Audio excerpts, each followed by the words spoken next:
Liverpool's frustration was summed up on the half-hour, when Trent Alexander-Arnold sent an aimless first-time cross straight out of play.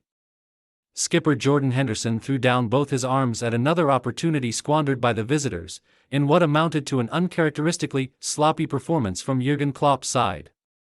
While United, full of endeavour and enterprise, were unrecognisable from the lamentable displays against Brighton and Brentford, Klopp's men continued their curiously sluggish start to the season. James Milner ceded possession on numerous occasions in the first half, with Liverpool's midfield, three of him, Henderson and Harvey Elliott, lacking fluency and understanding. Alexander-Arnold epitomised Liverpool's wretched display. Lucky not to be booked for a cynical early trip on Marcus Rashford, he was eventually cautioned for hauling down Anthony Elanga. He was culpable early on when Elanga got in behind him, only to thud the ball at a post, and was caught flat-footed when the United winger exchanged passes with Christian Eriksen, then crossed for Jadon Sancho to open the scoring.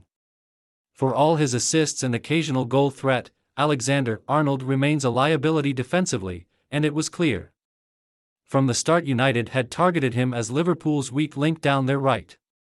Have your say. Where did Liverpool go wrong at Old Trafford? Comment below.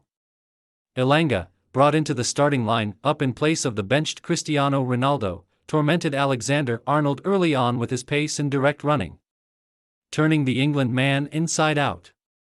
Quite why Klopp chose to start without Fabinho, arguably his most accomplished defensive midfielder, only he knows, but Liverpool suffered without his authority and composure in the middle. The Brazilian was eventually introduced just before the hour mark. There was mitigation, of course, with Klopp missing Thiago, Diogo Jota, Joel Matip, Ibrahima Konate, Curtis Jones and the suspended Darwin Núñez. But Liverpool have suffered their worst start to a season for a decade and are already playing catch-up in terms of challenging for the title.